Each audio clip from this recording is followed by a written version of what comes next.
জয় মা শ্যামসুন্দরী মায়ের জয়। কলকাতাতে অবস্থিত জীবন্ত মা কালীর দর্শন করার সকলেরই ইচ্ছে থাকে। আমাদের অনেক দিনের ইচ্ছে আজ মায়ের ইচ্ছেতে পূর্ণ হলো।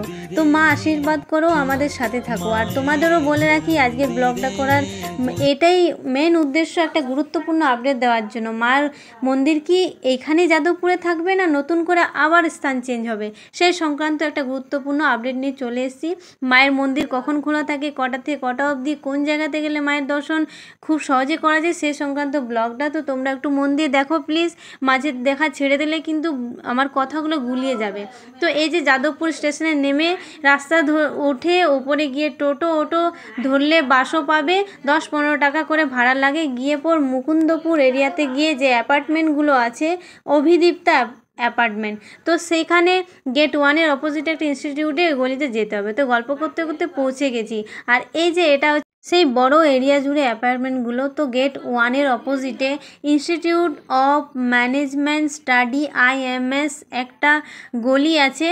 সেই গলিতে সোজা গিয়ে বাঁ সাইডে বেশি ঘুরতে হবে। তো এই ঠিকানাটা শুধুমাত্র 21শে সেপ্টেম্বর 2025 অবধি মা এখানে রয়েছেন। তারপর মার জন্মদিন 21শে সেপ্টেম্বর মহালয়ার দিন, সেখানে মা নতুন করে আবার শিয়ালদহর মানিকতলা এরিয়াতে চলে যাবেন। তো এক্স্যাক্ট জায়গাটা গাইজ আমার জানা নেই। ওখানে পুরোহিত দাদাগুলো বললো একটু সবার কাছে আপডেটটা তোমরা ভিডিও বানাও তো একটু পৌঁছে দেবে। তো আমার এই ব্লগের মাধ্যমে যদি সবার মায়ের দর্শন করার একটু সুযোগ পাও তো আমার সত্যি খুব ভালো লাগবে। আমাদের যেমন মন ভরে গেছে মায়ের হাসি মুখ দেখে, তো তাই বলি তোমাদেরও যদি সেই মায়ের কাছে পৌঁছানোর সুযোগ আমি আমার ব্লগে করাতে পারি তো আমার খুব ভালো লাগবে। তো এই যে পৌঁছে গেছি, এইখানে মা এখন নতুন করে রয়েছেন যাদবপুরের এই বাড়িটার মধ্যে। বাইরে তুমি প্রসাদ কিনতে পারো তোমরা, বা ঘর থেকেও আলাদা করে নিয়ে আসতে পারো। তো মায়ের দর্শন করে যে একটা কি শান্তি লাগে তোমাদের কি বলবো। তো আমাদের অনেক দিনের ইচ্ছে পূরণ হলো গাইস। তো 21শে সেপ্টেম্বর মায়ের জন্মদিন উপলক্ষে সবাইকে নিমন্ত্রণ জানিয়ে ব্লগটা করা হয়েছে। তো তোমরা সবাই মায়ের দর্শন করতে যেও।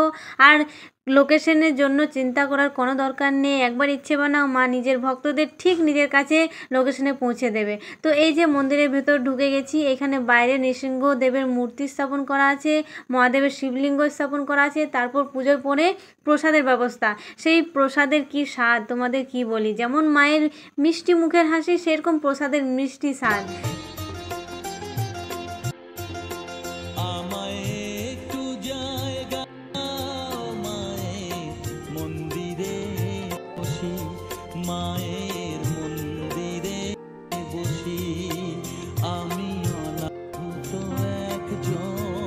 তো এই যে সময়সূচিটা একটু দেখে নিও।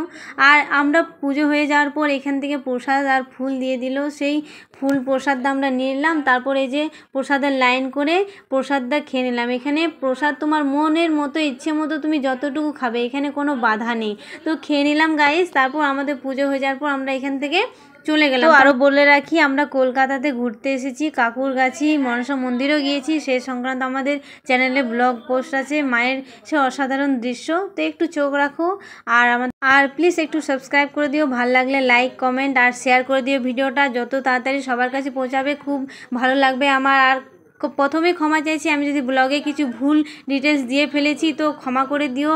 তোমরা একটু কমেন্টের মাধ্যমে সেই ডিটেলসটা যদি জানো তো একটু ঠিক করে দিও। তো দেখা হচ্ছে নেক্সট ব্লগে গাইস, বাই বাই।